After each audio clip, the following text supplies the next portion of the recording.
That's what verse 33 says. Whoever receives his testimony sets a seal to this, that God is true.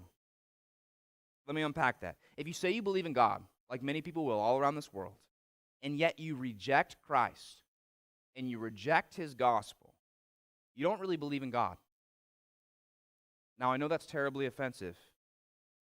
Especially in our culture, we have Hindus and Muslims and Jehovah's Witnesses and Mormons and people who say they're spiritual but not religious. Let me tell you, it's even more offensive in the first century because this was told to Jews, right? Their whole life is centered around God. And John the Baptist says this, if you reject Jesus, you don't just reject Jesus, you reject God. Imagine that. Here you are a religious leader, you are a Jewish Pharisee, and your whole life is about these rules you're doing in order to follow God. And John the Baptist is saying, you don't even believe God's true. God, you're calling God a liar. If you believe Jesus' testimony, you declare God is truthful. But the Jews who rejected Jesus are actually rejecting God. Now that, of course, doesn't make God a liar. Paul tells us this in Romans 3. What if some Jews were unfaithful?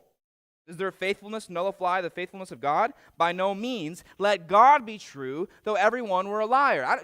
Paul is saying, I don't care what all the Jews said.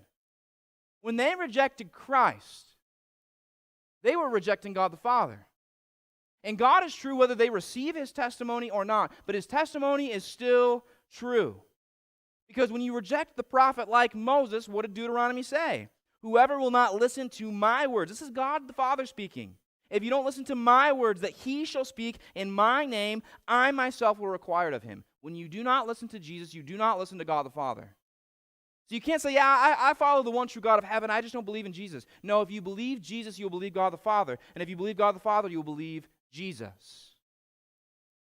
Like, Kyle, I don't know if you've got this right. Well, let's keep going in John's Gospel. John 12:44. Jesus cried out and said, whoever believes in me, look at this, believes not in me, but in him who sent me. And whoever sees me sees him who sent me. And if anyone hears my words and does not keep them, look what Jesus says, I don't judge him, for I didn't come to judge the world, but save the world. But that doesn't mean you won't be judged, because look who will judge you. The one who rejects me and does not receive my words has a judge.